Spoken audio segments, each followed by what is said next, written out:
प्यारे बच्चों, कक्षा 10 के गणित के सत्र में आपका स्वागत है। आज हम पढ़ रहे हैं पाठ 4 द्विघात समीकरण, जिसमें हमने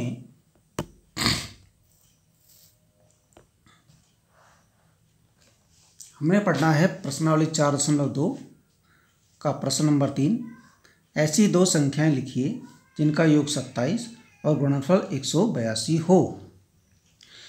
वैसे अभी हमने हल करना सीखा है द्विघात समीकरण को, लेकिन इसमें हमने द्विघात समीकरण हल तो करनी ही है और पहले उनका समीकरण भी बनाना है, द्विघात समीकरण भी बनाना है। दोनों चीज़ें हमने अलग अलग सीखी हैं। द्विघात समीकरण बनाना सीखा है, फिर समीकरण को हल करना भी सीखा है। अब हमने एक साथ करना है, द्विघात समीकरण बनानी भी है, फिर उसको हल भी करना है। अपने आप ही स्वयं ही हमने बनानी है और हल करना है। हमारे पास एक प्रश्न है कि ऐसी दो संख्याएं लिखिए जिनका योग 27 यानी जोड़ के 27 हो और गुणा करके 182 हो।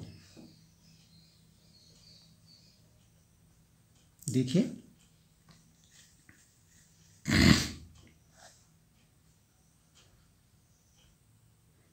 अब ऐसी दो संख्याएं लिखा है। अब ये देखिए, हमें तो पता नहीं है ऐसी संख्याएं, है ना। तो हम मान लेंगे। कैसे मानेंगे? माना दो संख्याएं हैं, माना एक संख्या, चर इसमें एक ही मानना होता है, x और y नहीं मान सकते इसमें चर, क्योंकि एक ही मानना होता है। माना एक संख्या x व दूसरी संख्या, एक संख्या तो x है तो दूसरी संख्या क्या होगी? क्योंकि उनका जोड़ के 27 हो रहा है तो दूसरी संख्या को मानेंगे हम 27 ऋण x। इस प्रकार से मानते हैं। माना एक संख्या x और दूसरी संख्या 27 ऋण x है ना। भाई दो संख्याएं हैं, जोड़ के 27 हो रहा है योग, उनका दोनों का योग 27 है। तो एक संख्या यदि हम कह दें कि 10 है तो दूसरी भाई 27 में से 10 घटा के जो बचेगा 17 बचेगा, दूसरी 17 होगी। इस प्रकार से होगी। एक संख्या यदि 5 है तो दूसरी संख्या 27 में से 5 घटाना पड़ेगा, आएगा 22 होगी। तभी तो जोड़ के 27 होगा, तभी जोड़ के तो 27 होगा ना। तो हमें इस प्रकार से माननी पड़ेगी। माना एक संख्या x और दूसरी संख्या 27 ऋण x। अब गुणनफल, अब इनका गुणनफल क्या होगा? गुणनफल यानी गुणा करना पड़ेगा x और 27 ऋण x का। गुणा कर लीजिए, x की गुणा करेंगे तो हो जाएगा 27x, x की गुणा इसमें करेंगे माइनस x² हो जाएगा। ठीक है, परंतु गुणनफल जो प्रश्नानुसार है, प्रश्नानुसार जो गुणनफल है वो है आपका 182, ये लिखा है यहाँ पर। ठीक है ना। इसका मतलब ये प्रश्नानुसार जो गुणनफल है और हमारे अनुसार जो गुणनफल है, ये दोनों आपस में बराबर हैं। कहने का अर्थ है 182 बराबर है 27x ऋण x²। ये 182 के बराबर होगा। अब इस सारे को उठा करके हम ले जाते हैं बाएं पक्ष में, हमारा आ जाएगा 182 माइनस 27x और ये प्लस का x² हो जाएगा, इधर हो जाएगा 0। अब इसे हम सही रूप में लिख लेते हैं, या x² ऋण 27x। देखिए चिन्ह अब नहीं बदलेंगे, क्योंकि ये क्या है, हम इनको पक्षांतर नहीं कर रहे हैं, वहीं के वहीं इनको एडजस्ट कर रहे हैं अपने अपने स्थानों पर। अब ये देखिए द्विघात समीकरण का मानक रूप बन गया, जो कि एक द्विघात समीकरण आपको दिख रहा है। अब यहाँ पर इस द्विघात समीकरण को आपने हल करना है। हल कैसे करेंगे? हमें देखना है अचर पद का जो गुणा में है 182 है, x² का गुणांक 1 है, इनका गुणा करके होता है हमारा 182, प्लस में हो रहा है। अच्छा, और बीच में जो x का गुणांक है वो है 27, माइनस का 27 है, ये 27 जो भी कहिए। ठीक है। अब ऐसी दो संख्याएं हमने ढूंढनी है जिनका गुणा करके तो 182 आ जाए और जोड़ के आ जाए 27। गुणा करके 182 और जोड़ के आ जाए 27। अब सोचिए ऐसी संख्याएं, आपको सोचना पड़ेगा काफ़ी देर तक, तब आपको पता चलेगा कि ये कौन कौन सी संख्या होंगी कि गुणा करके 182। भाई साधारण पहाड़ों में तो ये होगा नहीं, जो पहाड़े आप 10 तक पढ़ते हैं उनमें तो होगा नहीं। तो आपको क्या करना पड़ेगा, यहाँ पर एक टेक्निक का प्रयोग करना पड़ेगा, एक विधि का प्रयोग करना पड़ेगा। वो विधि है हमारी गुणनखंड वाली विधि, अभाज्य गुणनखंड विधि। इसका प्रयोग हमें यहाँ पर करना पड़ेगा। देखिए 2 से इसको काटेंगे, 2 9 18, 2 एकम 2। अभी 2 से कटता नहीं है, 91 हो गया। 3 से भी नहीं कटता है, 7 से कटेगा सीधे, क्योंकि 13 7 91 होता है और 13 एकम 13। देखिए अब देखिए इसके जो गुणनखंड है उनको बांटिए। देखिए 7 और 2 को बांटते हैं तो 7 दूना 14 हो जाता है। ये बच रहा है 13, 13 और 14, यानी वो जो तो संख्याएं होंगी वो होंगी 13 और 14। 13 और 14 को देखिए जोड़ के क्या होता है, 27 होता है, बिल्कुल होता है। और गुणा करेंगे तो 182 ही आएगा, क्योंकि गुणनखंड 182 के ही हैं वो, है ना। एक एक बार लिया ना हमने इनको, 7 को भी और 14 को, 2 को भी, 7 दूना 14 और 13 एक एक बार लिया है। तो ये हो गया हमारा गुणा 182 आ गई, जोड़ के 27 आ गया। यानी अब हम इसको क्या लिखेंगे, आपकी जो संख्याएं हैं वो 13 और 14 होंगी। यहाँ पर होगा x², ये हो जाएगा अम्मा जोड़ करके, है ना। तो 14x प्लस 13x प्लस 182, इसको ऐसे गुणनखंड करेंगे। अब x² माइनस 14x, माइनस से चिन्ह बदलेगा 13x प्लस 182 बराबर 0। अब इसके हमारे क्या बनेंगे, जोड़े बना दीजिए। जो x² माइनस 14x का 1 बना, और माइनस 13x, माइनस कॉमन लिया हमने, कॉमन के बाहर ब्रैकेट के बाहर माइनस हो गया तो ये माइनस हो जाएगा 182 का चिन्ह भी, ठीक है। अब देखिए x² और 14x में क्या कॉमन होगा, x² और 14x अलग अलग लिख सकते हैं यहाँ पर। ये x गुणा x हो जाएगा, ये 14 गुणा x हो जाएगा, x से ये कॉमन हो गया हमारे पास x कॉमन हो गया। अंदर बचेगा x² के स्थान पर x बचेगा, 14x के स्थान पर 14 बचेगा, हो जाएगा x ऋण 14x। अब ऐसे ही यहाँ पर देखिए, यहाँ पर क्या कॉमन है, ये हमारे पास है, रफ कार्य में यहाँ पर करे दे रहा हूँ, आपको नहीं करना है ये, यहाँ पर आपको रफ कार्य रफ में ही करना है। ये 13x है, इसको 13 गुणा x लिख सकते हैं। 182 है, इसको 13 गुणा 14 लिख सकते हैं। देखिए 13 गुणा 14, 13 गुणा 14 हो रहा ना, यहाँ पर 13 कॉमन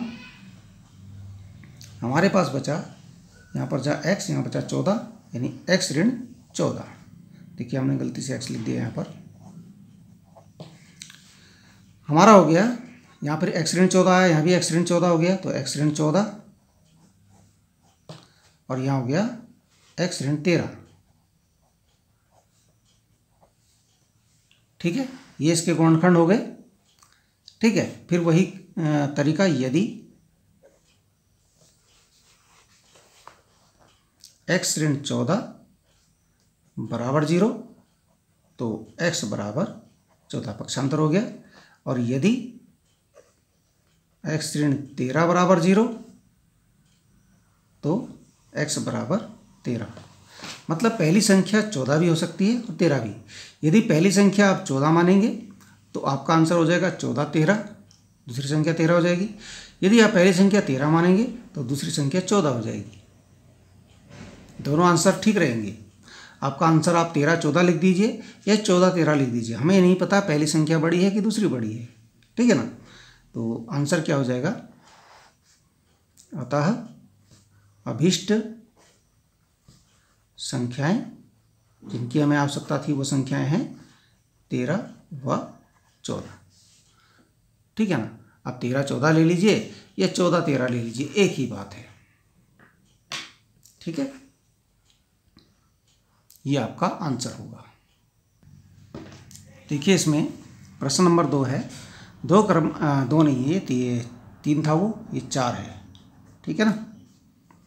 2 क्रमागत धनात्मक पूर्णांक ज्ञात कीजिए जिनके वर्गों का योग 365 हो। 2 क्रमागत धनात्मक पूर्णांक, देखिए इस प्रकार का सवाल जो है 2 क्रमागत भी हैं, यानी एक क्रम में सीरियल वाले हैं, और धनात्मक पूर्णांक भी हैं, इनका ध्यान रखना पड़ेगा। 2 क्रमागत हैं पहले तो, फिर धनात्मक पूर्णांक हैं। मान लेंगे, माना 2 क्रमागत धनात्मक पूर्णांक क्रमागत हैं, यानी एक के बाद एक, जैसे मान लिया एक 4 है तो दूसरा 5 है, एक 5 है तो दूसरा 6 है, एक 8 है तो दूसरा 9 है, एक 12 है तो दूसरा 13 है, इस प्रकार से क्रमागत हैं, है ना।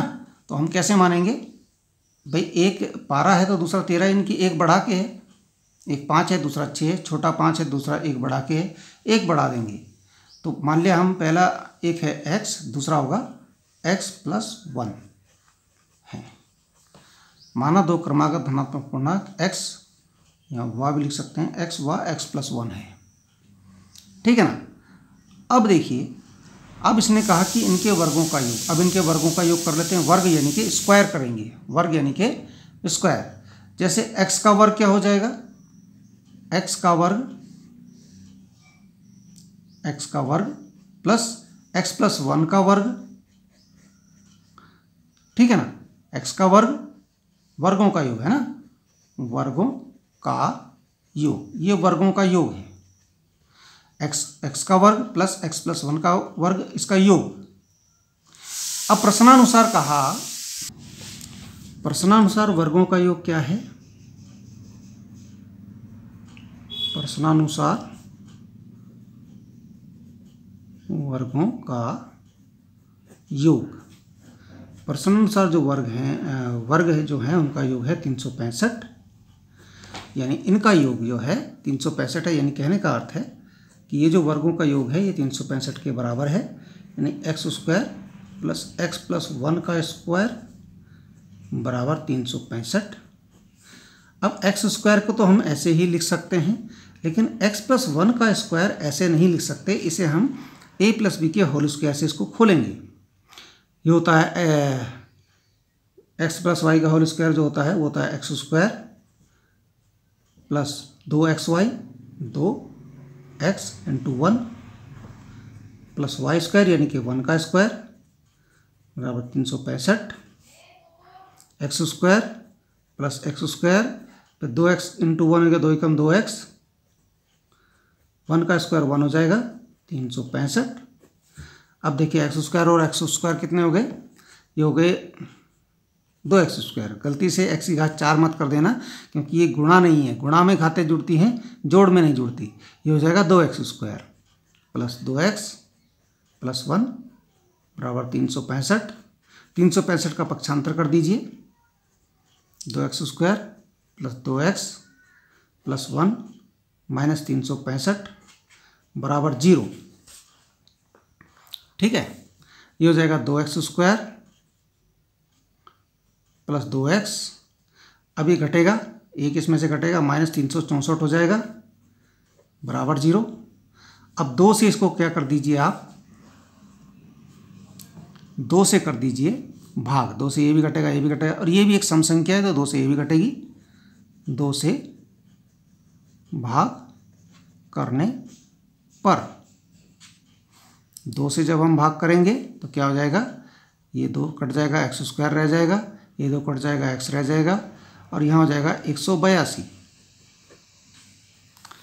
अब आपके पास एक द्विघात समीकरण प्राप्त हुआ, वो है x² प्लस x माइनस 182। इसको आपने हल करना है कैसे, ऐसी 2 संख्याएं ढूंढनी है जिनका गुणा करके 182 आए। ये देखिए यहाँ 1 है, यहाँ 1 है x² गुणांक, और ये अचर पद आपका माइनस 182 है, तो गुणा करके तो 182 आए। अब बीच में x का गुणांक है 1, और घटा के 1 आए, माइनस में आ गया ना, यहाँ पे घटा के 1 आए,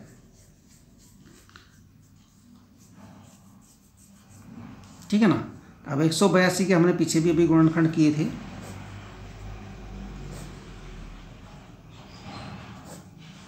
13 एकम 13, देखिए 7 दूना 14 और 13, 14 में से 13 घटाओ, एक ही बचेगा, तो x square plus 13x minus 14x minus 13x, ऐसे लिखेंगे आप। बस आगे आपने हल करना है, हमने यहाँ तक हिंट आपको दे दिया, आपने आगे इसको हल करना है, ठीक है। चलो अच्छा, हम ही करके दे देते हैं आपको। एक्स स्क्वायर जगह 14x माइनस 13x माइनस 182 बराबर 0। अब एक्स स्क्वायर प्लस 14x, ये तो एक ब्रैकेट में हो गया, 13x, अब ब्रैकेट लगाया, बार माइनस आ गया तो ये प्लस हो गया 182। अब यहाँ जब हम कॉमन लेंगे, ये x कॉमन होगा, x प्लस 14, क्योंकि पिछला जो है प्रश्न आप देख लेना, ये ऐसे ही कॉमन लिया है, उसमें भी सेम यही है, संख्याएं भी यही आ रखी हैं, उसमें चिन्ह का फ़र्क है बस। यहाँ 13 कॉमन है, x प्लस 14, x प्लस 14 यहाँ दोनों जगह हो गया, तो x प्लस 14 भी कॉमन हो गया, यहाँ बचा x माइनस 13। अब लिखेंगे यदि x प्लस 14 बराबर 0 तो x बराबर माइनस 14, और यदि 14 पक्षांतर हुआ ना, माइनस में गया इधर, x माइनस 13 बराबर 0 तो x बराबर प्लस का प्लस 13। अब देखिए प्रश्न को ध्यान से पढ़िए। प्रश्न था दो क्रमागत धनात्मक पूर्णांक, धनात्मक था, और उत्तर हमारा जो आ रहा है ये आ गया ऋणात्मक में, तो ये हमारा अमान्य हो गया, इसको हम नहीं मानेंगे, ठीक है ना। ये हमारा अमान्य हो गया क्योंकि ये धनात्मक में उत्तर पूछा है, ऋणात्मक में नहीं पूछा है। धनात्मक हो गया 13, यानी आपकी जो क्रमागत पूर्णांक हैं, पहला पूर्णांक क्या हो गया, पहला पूर्णांक है 13, और दूसरा पूर्णांक क्या होगा, दूसरा पूर्णांक होगा 27 में से x घटाया था हमने, 27 में 13 घटा दीजिए, ये आ जाएगा 14, यानी आपका आंसर आएगा 13 और 14, ठीक है। इस प्रकार से आपको करना है। ये ट्विस्ट यहाँ पर था, माइनस में था यहाँ पर। इसके बाद देखिए, एक समकोण त्रिभुज की ऊंचाई इसके आधार से 7 सेंटीमीटर कम है, यदि कर्ण 13 सेंटीमीटर हो तो अन्य भुजाएं ज्ञात कीजिए। समकोण त्रिभुज याद कीजिए, समकोण त्रिभुज में क्या होता है, लंब, आधार और कर्ण। ये मान ले जाए लंब है, ये आधार है, और ये आपकी कर्ण है। ये आपका एक समकोण त्रिभुज मान ले जाए है, ये लंब है, इसको ऊंचाई भी बोलते हैं हम, ये आधार हो गया, नीचे पड़ी हुई लाइन जो है, और ये कर्ण हो गया। ये होता है समकोण त्रिभुज, आपको याद आया होगा कुछ। इसमें ऊंचाई जो होती है, लंब को ऊंचाई बोलते हैं हम, ये नीचे पड़ी हुई को आधार बोलते हैं। तो इसमें दिया क्या है, इसमें इन्होंने बताया कि ऊंचाई आधार से 7 सेंटीमीटर कम है, यानी ये जो ऊंचाई है इस आधार से 7 सेंटीमीटर कम है, कम यानी कि माइनस, ठीक है ना, और आधार से है, और कर्ण है 13 सेंटीमीटर। ऊंचाई का दे रखा कि ऊंचाई आधार से 7 सेंटीमीटर कम है और कर्ण 13 सेंटीमीटर है, आधार दे नहीं रखी है, तो लिख देंगे माना आधार x सेंटीमीटर व, अब आधार x सेंटीमीटर है तो ऊंचाई कितनी होगी, ऊंचाई इससे 7 सेंटीमीटर कम है, यानी x ऋण 7 है ना। ऊंचाई को हम लंब भी बोल देते हैं। अच्छा, और कर्ण क्या है, कर्ण है 13 सेंटीमीटर। अब यहाँ पर हम कैसे कर पाएंगे, यहाँ पर हमें करने के लिए क्या करना पड़ेगा, पाइथागोरस प्रमेय को ध्यान में रखना पड़ेगा, पाइथागोरस प्रमेय, ठीक है ना। अतः समकोण त्रिभुजों की पाइथागोरस प्रमेय से। पाइथागोरस प्रमेय से, पाइथागोरस प्रमेय क्या होती है? पाइथागोरस प्रमेय होती है कि लंब का वर्ग यानी कि ऊंचाई का वर्ग प्लस आधार का वर्ग बराबर कर्ण का वर्ग। कर्ण का वर्ग बराबर आधार का लंब का वर्ग प्लस आधार का वर्ग, ये आपका पाइथागोरस प्रमेय होता है। तो हमने ये ऊंचाई का वर्ग प्लस आधार का वर्ग बराबर कर्ण का वर्ग। ऊंचाई है हमारी x ऋण 7 का वर्ग, आधार है हमारा x का वर्ग और कर्ण है हमारा 13 का वर्ग। x ऋण 7, अब इसे x माइनस वाई के होल स्क्वायर से x माइनस वाई का होल स्क्वायर हम याद दिला देते हैं आपको। ये होता है X square minus 2xy plus Y square, ये होता है। तो ये हो जाएगा एक्स स्क्वायर माइनस 2xy, 2 गुणा x गुणा 7, 2 गुणा x गुणा 7 प्लस वाई स्क्वायर यानी कि 7 का स्क्वायर। ये एक्स स्क्वायर है, ये 13 का स्क्वायर 169 होता है, 13 का वर्ग 169 होता है 169। अब यहाँ देखिए हो जाएगा एक्स स्क्वायर माइनस 2 सते 14 एक्स 7 सते 49 प्लस एक्स स्क्वायर बराबर 169। एक्स स्क्वायर से एक्स स्क्वायर जोड़ दीजिए, 2x स्क्वायर हो जाएगा माइनस 14x प्लस 49 और माइनस 169। अब 2x स्क्वायर माइनस 14x, ये घटेगा, ये आ जाएगा आपका माइनस का 120। अब 2 से आप इसको डिवाइड कर सकते हैं, भाग कर सकते हैं। 2 से भाग करने पर, 2 से जब भाग करेंगे हो जाएगा एक्स स्क्वायर 7x 2 सते 14 माइनस 60।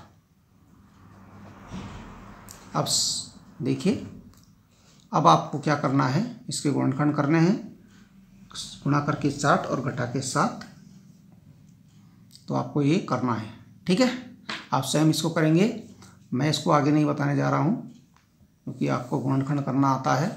बिल्कुल वैसे ही इसको हल कीजिए। ठीक है,